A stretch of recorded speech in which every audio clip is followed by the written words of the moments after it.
I have a young son, I'll call him Jason, with my wife. My sister and I have little to no contact. She's never watched Jason alone or has ever been in the same room with Jason alone. On weekends, we all sleep in. My son usually wakes us up every morning, no later than 11 o'clock a.m. I woke up an hour after that and went to check on Jason because, again, he's never slept in beyond 11 o'clock, and he's not in his bed. He's not in the bathroom. He's nowhere to be found.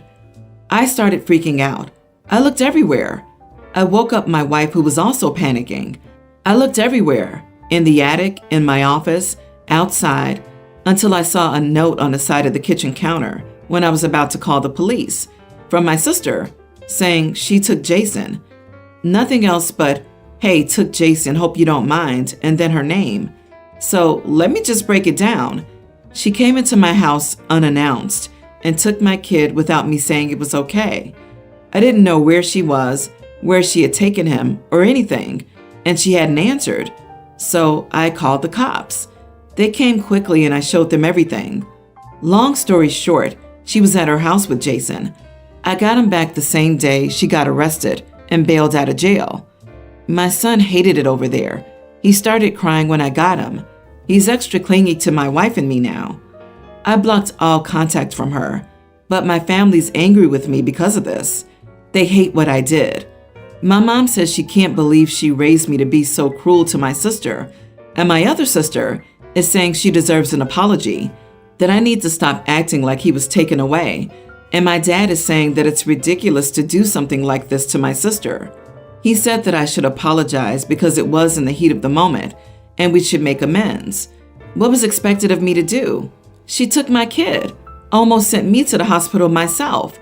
My sister does not have a key, but my mother does, and my mother's the only one with a copy besides us, so she got the key from her. We've changed the locks after this. So, am I the idiot for calling the cops on my sister after she took my kid without notice, causing distress to everyone? Sister takes the kid without any warning or authorization whatsoever. Like, what? Ma'am, what is wrong with this family? It's not because she's family that it's less of a traumatic event for the kid. Not the idiot. You should press charges and file a restraining order. And in your place, I would also refuse to have anything to do with the family members backing your sister up. At the least, I wouldn't let them out of my sight with my child.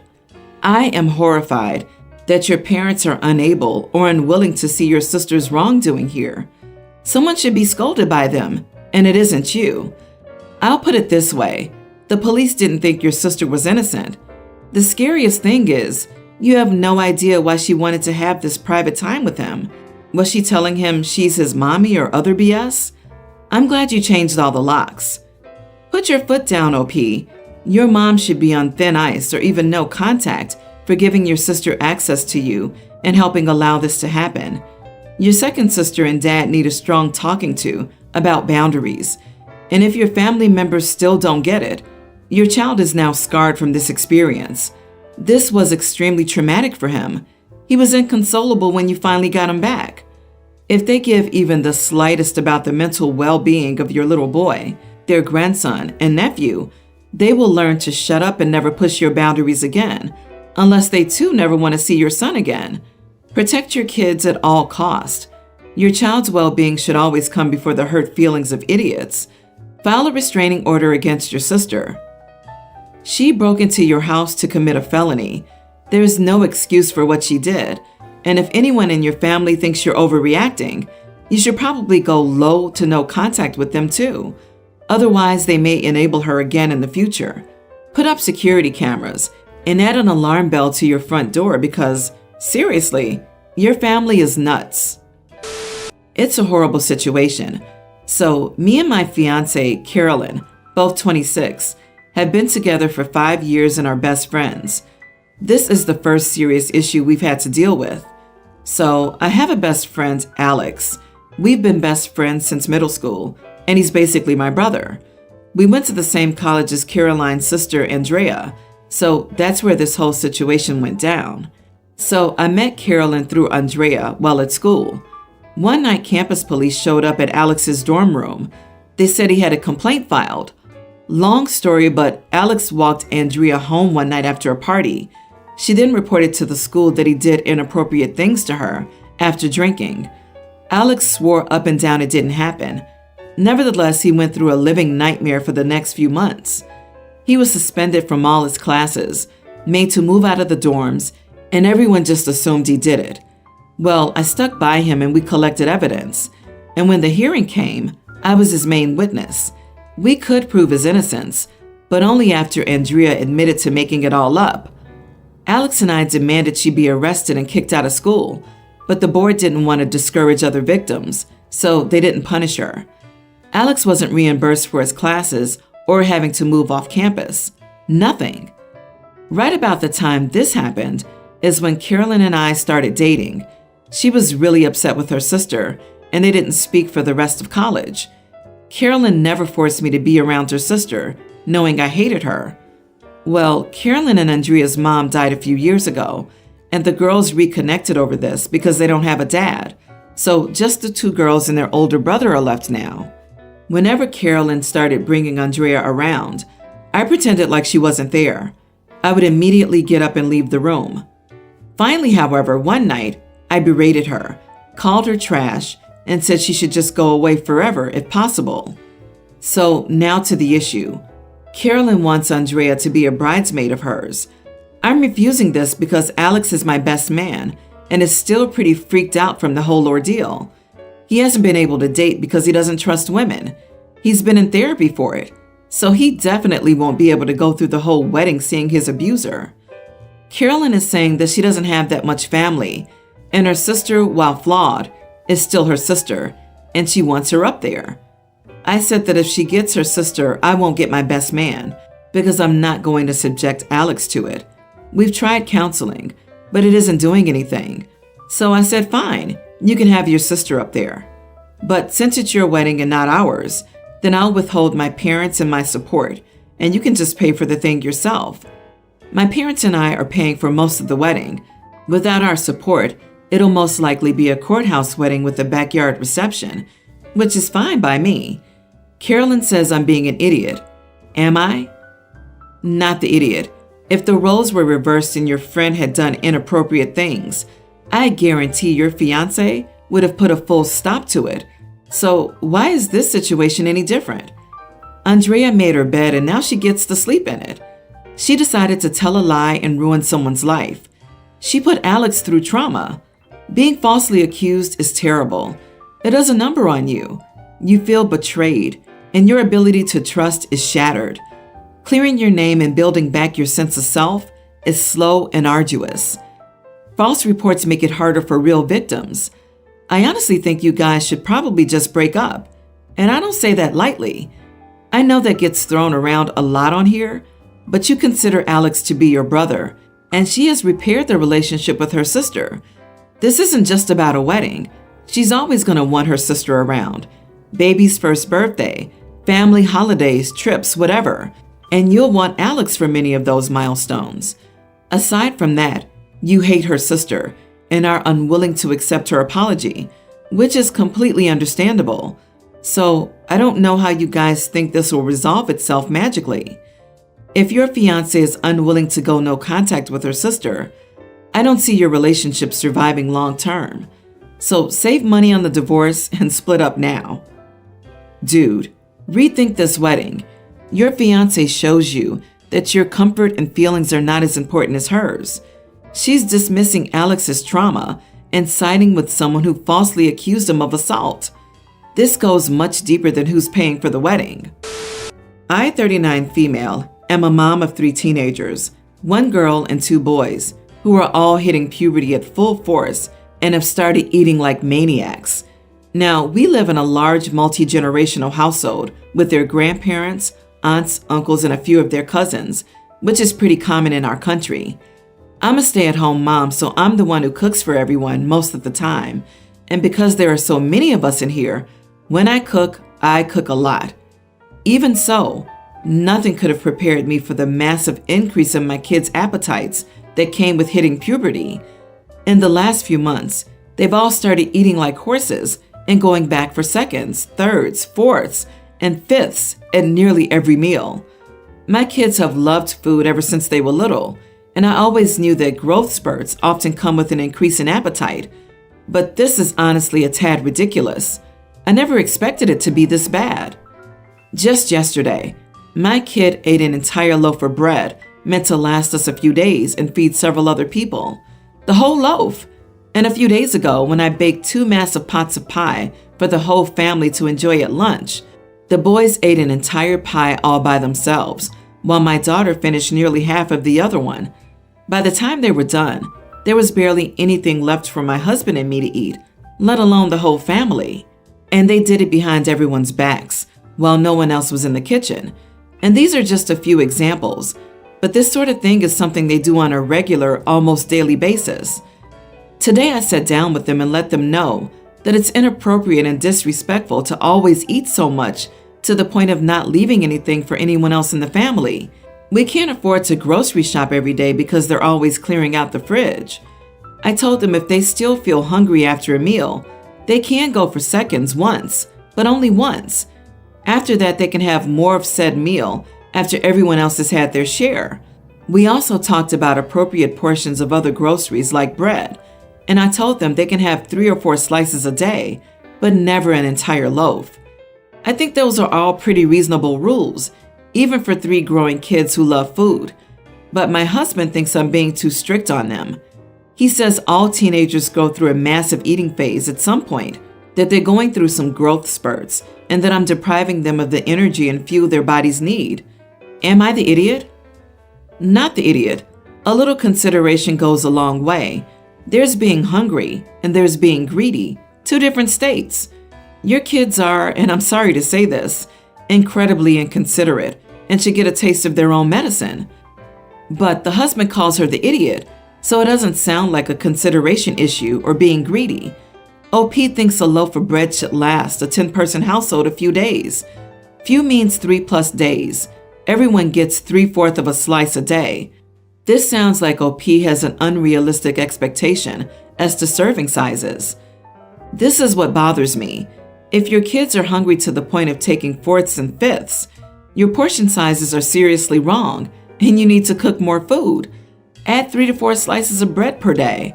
When I was a teen, I ate that for snack time.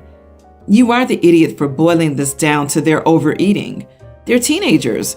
They're eating a normal amount, and limiting that will literally stunt their growth. My male teen, sister, 1 year younger, has always been my parents' golden child, mostly because she's more intelligent and charismatic than me. I'm fine with that, to be honest. It's just how it's always been, and they don't really make it a secret. As I said, I'm not nearly as academically inclined or much of a prodigy as my sister, but I am good at science. There's a competition my teacher selected me to go for where you're tested in chemistry theory. I was pretty excited because this was a big deal to me, and it was the first time I'd ever been good at something. This competition was announced about a month ago, and I told my parents about it. They said they'd come and support me, and I was pretty happy with how everything was going. Fast forward to yesterday, and my parents didn't show up. I didn't win, by the way. I got 3rd. So I came home and asked them why they didn't show up. And they said that my sister had received an extremely prestigious award a week before, and the award ceremony was yesterday, but they forgot to tell me about it. The award she got was about being head of the year or in the district, but it was tough to get. I got angry and stormed out of the house, and am currently staying at my friend's place. Now my parents are calling me, but I won't pick up because I'm still mad at them. But I'm starting to feel guilty because, 1, I am proud of my sister for getting such a good award. 2, I know that it's infinitely more important than a school-hosted chemistry competition. And it's not like they could do anything at my competition anyways, because I didn't even win. So, am I the idiot? I think I'm driving my parents insane because I'm avoiding them. Not the idiot. You have 2 parents who could have divided and conquered, but they chose to support one child and not the other. At the very least, they should have told you about the award and tried to find a way to go to both. But to abandon your event is not cool. So you do need to talk to them. Tell them how much it hurt you and how it makes you feel. Let them respond. There's also no reason you should think third isn't worth celebrating. Sure, first is always great, but you worked hard and still placed. As an internet stranger old enough to be your grandmother, let me say how proud I am of you for coming in third. Chemistry theory is hard, and coming in third is brilliant, and I hope your teacher's proud of you too. They must think you're good to have nominated you. Yeah, it's super sad that OP is consigning himself to the waste pile because he didn't get first place. No doubt because he's used to being overshadowed and left behind. It's not about winning, it's about trying. Third place is amazing. In reality, his parents dropped the ball hard. They're the only ones here that failed at their task. Selfish and unthoughtful. It seems like they've kicked the joy out of their son. My husband, 33, is a picky eater, but I know what meals he likes and make sure to cook them all week. Unfortunately, I had to give up a lot of good meals to be able to cook him his favorites and make sure he didn't miss one dinner. However, lately, he's been complaining about the meals I cook that are his favorites, only because he's just not in the mood to eat this specific meal, so he would try to get me to cook something else right then and there. If I say no, he would go to bed hungry and without dinner. I feel bad, so I just cook what he wants. I got tired of it because it kept happening. Last night he came home and saw the 2 meals I cooked. He looked at them both and said he wasn't in the mood to eat either of them and asked if I could cook him another meal. I was upset. I said no, this is all I had on the menu. He made a face, acted bummed, and then asked, "Are you sure? I'd have to go to bed hungry. Wouldn't that make you feel sad?" I stayed in my chair, shrugged, and said, "As you like, honey." He got upset and told me I had no consideration for him, nor did I care about his feelings if he went to bed hungry after working the whole day. I stayed quiet, then he stormed away from me. We didn't speak till this morning when he said that "as you like" attitude was hurtful and dismissive and is now expecting an apology. Edit a couple of points. He is the breadwinner, so house duties are mainly on me. This was the first time he yelled at me, and I was shocked because usually he's a sweet talker and unbelievably quiet, although I admit that he can use his sweet talking to get me to cave in sometimes. Not the idiot. I would have to go to bed hungry? Wouldn't that make you sad? The emotional manipulation he's spewing at you is disgusting. I just stopped cooking for him at all. This seems like a weird power play of trying to see how much he can get you to do for him. He's a grown man. He can cook dinner if he needs to be so picky. I mean, I get why she wouldn't want him to go to bed hungry, since babies sleep better when they're full. It must be a living nightmare getting up every few hours to burp and change him, though. The dude needs a pacifier. I'm sorry for whatever debilitating condition your husband suffers from that prevents him, a grown-up man, from cooking his dinners if he can't appreciate those cooked for him. I hope he has a swift and complete recovery. The poor thing must have been born without hands. In all seriousness, OP, how are you attracted to a man on the same emotional level as a toddler? This is revolting. If my husband said this to me in all seriousness with some kind of sad clown face, I don't think I could ever have sex with him again. And OP, remember that just because he isn't raising his voice, it doesn't mean he's speaking sweetly to you. He sounds gross and manipulative. I, 20 female, have always been close to my brother Alan, nearly adult. We've been friends since the day he was born, and though he gets on my nerves as most brothers do, I still love him more than anything and like having him around. When I moved out of our parents' house at 18, I left my brother with a spare key and told him he could come over whenever he wanted or needed to. Since I moved out, Alan has come around to my apartment pretty much every day. He and our parents have been arguing a lot lately, and my apartment has become his safe haven when he needs it to be. Lately, their arguments have been getting increasingly worse. Most of the conflict has come from our dad, honestly. He's had an issue with the way Alan dresses and expresses himself. A month ago, Dad found an eyeshadow palette in Alan's room and decided to destroy it because he didn't think his son should be wearing makeup. Alan was really devastated, and so to try and cheer him up, I bought him some other palettes and told him that he could keep his makeup and stuff at my place so that our parents wouldn't find out. We've been doing this for a while, so all of Alan's stereotypically feminine belongings, dresses, makeup, etc., are kept in my house for him to have when he comes over. A few days ago, my brother called me crying and said that our parents were yelling at him for continuously disobeying their rules about the things he's allowed to wear and do. Our dad said nasty things that I can't type out without risking deletion, but they were bad. I went over there and got my brother so that I could drive us home. He said he isn't planning on going back for a while, and I honestly don't blame him. He stopped answering our mom's calls and texts, so she started calling me instead. She told me that I needed to convince my brother to come home and stop enabling all the things he's doing that we were raised to disagree with. She thinks I'm undermining her and my father's authority by supporting Alan's choices, and that they both want what's best for their son at the end of the day. I told her that if they keep bullying their child for trying to be himself, they're going to end up not having a son to worry about at all, because ignorance like theirs has sent people to their graves, and I, for one, will never forgive her if I have to see Alan's name etched in stone. I guess my mom told her sister what happened, because then my aunt texted me to say that I was an awful person for saying such a horrible thing to my mother, and that even if I think the way my parents are handling this doesn't seem right, Alan is still their child, and me saying I'd blame them if something happened to him is cruel. Apparently so cruel that Mom's been crying about it ever since. I just want to know if I went too far with my words, or if it was something my mom needed to hear. Not the idiot. Whether he's going through a phase or discovering his identity, he's not harming anybody. Them stressing him out, however, them forcing him to do and be something he doesn't want to be, is extremely mentally debilitating for him.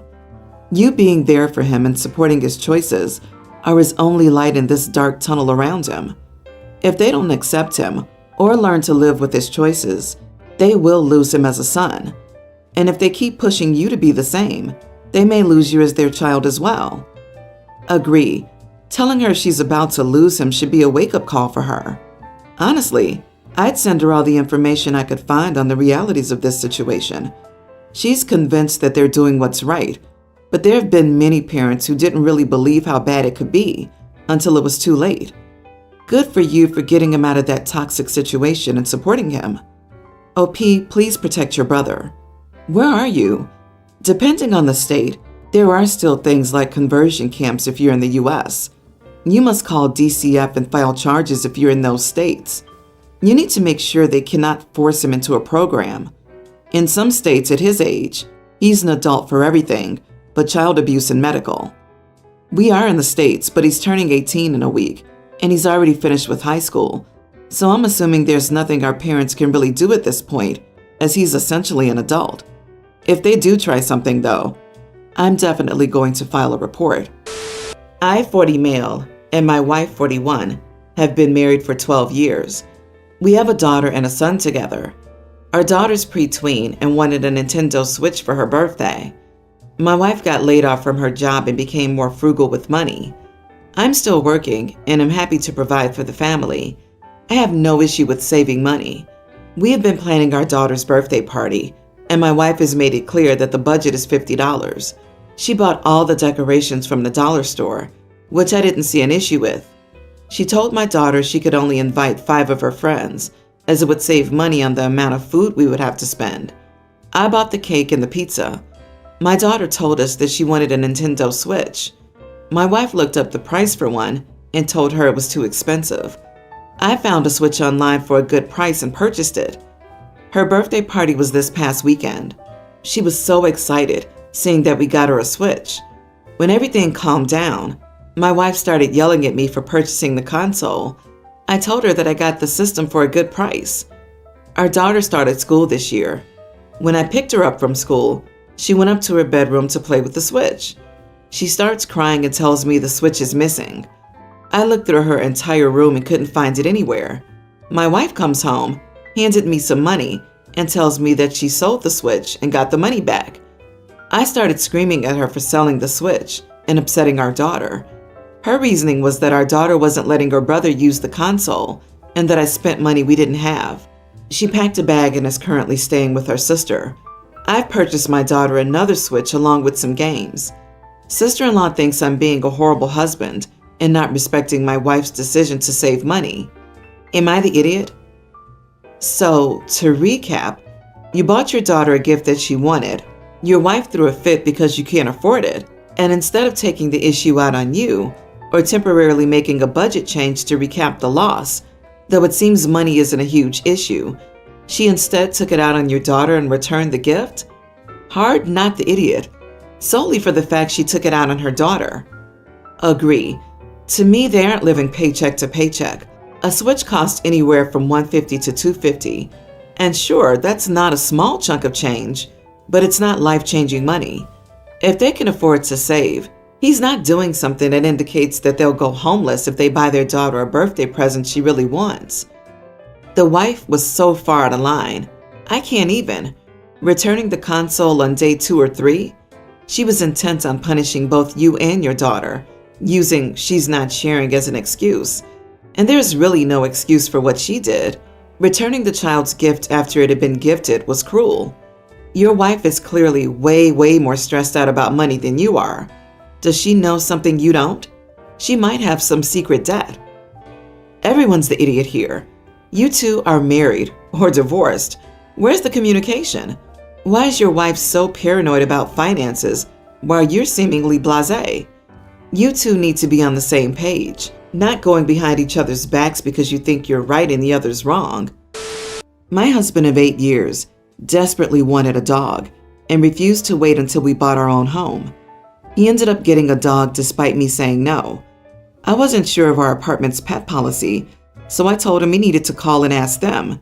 He claimed he did, but I found out months later that we have a strict no dogs allowed policy here. We ended up getting evicted. At this point, he's had this dog for over a year, and I admittedly had been telling him to rehome the dog the entire time for other reasons. I certainly was not anywhere close to being ready for a dog, on top of living in a tiny apartment with 3 children as it was. His reasoning for going against me was that the dog was free. His mother gave him the dog, and due to the breed usually being super expensive, he couldn't pass it up, which is 100% the truth, no doubt. So we get evicted, not due to the animal, he hit the dog, but to them raising our rent by $600 over the past year and being unable to afford it. So anyways, we're back to house searching again. We only have 14 days left before we need to vacate the premises. Our landlord has been super nice during this and says they won't put the eviction on our record because we were otherwise good tenants, and she understands times are hard enough without an eviction on our record. So we've been searching high and low, but every single available place either has a strict no pets or is way too high priced for us. The only ones we can afford are the ones that say no pets. I was asked by a landlord yesterday for a down payment to a 3-bedroom, $800 cheaper than what we're currently paying. And with school starting in a week, I need to jump on this now. We've gotten no other offers.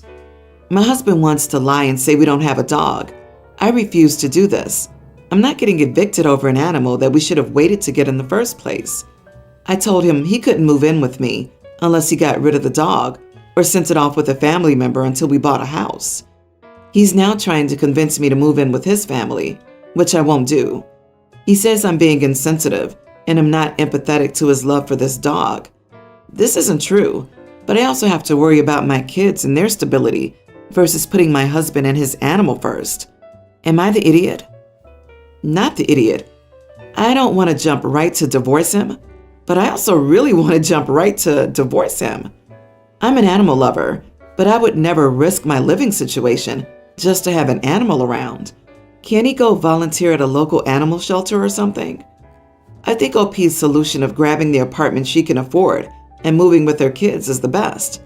The husband can find his own accommodations with his dog and reflect on what's more important. He actually sounds as if he'll choose the dog over the family, but at least it'll be out in the open. It's shocking that he's more focused on the dog than the well-being of his kids. He went behind your back to get the dog, especially after you said to check the rental agreement. He lied. You don't actually have a problem with the dog, and honestly, from the sounds of it, you like the dog, but you're looking out for your 3 children, which should be your priorities. Yeah, the with 3 children line was my spit take moment. Until then, I figured this was a 20-year-old dimwit who had just moved out of his parents' house. I'm a dog lover, but I am against people owning dogs when they can't provide proper care. Money's tight, and you have 3 kids. He shouldn't have taken the dog from his mother. I hope you find the dog a better home. When our kids were growing up, my wife had a lot of rules regarding what media she'd let into the house. The main thing was that she didn't want any villain toys or stuff. So anytime our son got a Darth Vader or Joker or whatever toy for a birthday or Christmas, she'd toss it out and lecture our son before replacing it with something acceptable. This was one of the many factors that led to our divorce and contributed to why our 2 children mostly live with me. They spend 1 week a month with my ex. This didn't matter as much during our marriage for my daughter Sarah. People don't usually give girls Maleficent or Ursula dolls. Not even sure if they make those. But my daughter has a big fixation on Wanda from the MCU. Of course, she's never out and out said it, but I'm pretty sure Avengers 2 was how my daughter realized she liked girls. Regardless, Sarah is nearly an adult and still has a massive Wanda collection. Every toy, piece of art, mug, you name it, she's got it, which has never been a problem until now, because my ex finally saw Multiverse of Madness and she knows Wanda's a villain now. And my daughter's social media means she knows I haven't done a thing about her room. My ex exploded. Phone calls, texts, emails, trying to sick her friends and family on me. Genuinely, I think she took my saying I wanted a divorce better than she's been taking me letting Sarah keep her collection. Normally I'd let it wash over me, but this is clearly bothering her a lot. Like a lot. And while I'd never ask Sarah to throw away or get rid of anything, I'm a little worried that letting her keep it all could either negatively impact my ex's mental health or be setting my kids up for a bad time at her house. I recognize that my ex is unreasonable, but am I being the idiot for just ignoring her? Not the idiot. You all are lucky you don't live in the MCU because your ex's no villains policy sounds like the start of Sarah's villain origin story in and of itself. Whatever this triggers for her is something she needs to work out in therapy, not take out on Sarah. Your daughter's mental health is essential, and throwing out all of Wanda's / Scarlet Witch's stuff will affect your daughter and your daughter's relationship with you. Tell X she can control what items come into her home, but she's to butt out of what is in your home, as long as it's not causing your kids any physical harm. Your daughter's old enough now that if mom becomes unbearable, she can refuse to go and is less than a year away from becoming an adult. She can then decide if she wants to continue to have a relationship with her mother, go low contact, or cut off communication completely. And making her throw away stuff could also send a message that you disagree with her orientation, which, again, could adversely affect her mental health and your long-term relationship with her. What does your ex think will happen if your kids have merchandise like that? That they're going to spontaneously get powers and vaporize her? Is this like a religious thing with your ex? I'm simply trying to understand because this sounds insane. It makes total sense why you're divorced. Your ex sounds like a whack job. I'm divorced and remarried. We had 2 sons who are currently 26 and 21. My wife also has a daughter who's 21. With my current wife, I have 1 son, 15. My ex and I lived paycheck to paycheck when our kids were little, especially our oldest. When we established ourselves professionally, we could do more, but they both remembered what it was like not to have a lot. My stepdaughter is also very aware of cost and appreciative of things. Because my wife and I are both doing very well, we've been able to give our son a lot.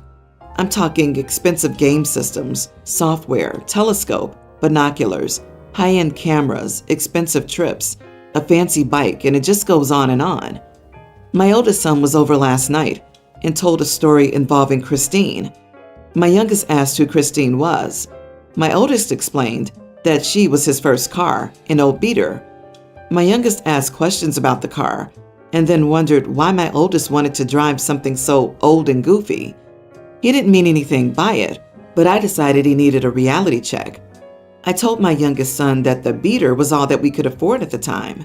Youngest then said, "Well, you're getting me something new next year, right, Dad?"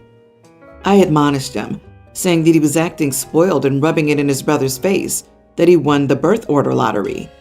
Youngest was upset by that comment and went to his room to sulk. My oldest said I was too hard on him, and my wife was angry. I just think he needs to learn to be more considerate of others. Is spoiled really such a nasty word? You are the idiot. A parent calling their child spoiled is hilarious. If they're spoiled, it's because you spoiled them. Instead of berating him, maybe you should be teaching him about hard work and the value of money. Get him a Christine next year. He'll learn real quick. You spoil the kid by buying him all the stuff his siblings couldn't have, and then expect him not to assume he'll get a better car? You've created this monster by giving him everything he wants compared to the older siblings. In many families, the income of our parents increasing doesn't say or mean the youngest gets spoiled. There were many other things you could have done with that money other than buying him toys. We all had to have jobs and learn to work part-time, no matter how much our parents made. Not the idiot. Wow, everyone here needs to chill and read more carefully. OP said he told his son he was acting spoiled. I think a teen should have a better grip than asking someone why they would drive a clunker. Also, I think instantly turning that conversation toward him getting a new car next year is a problem. Could OP have been more diplomatic about this? Probably, but I don't think the call out here is unwarranted or unreasonable. A clarifying follow-up conversation about being grateful for what they have is perhaps a good idea.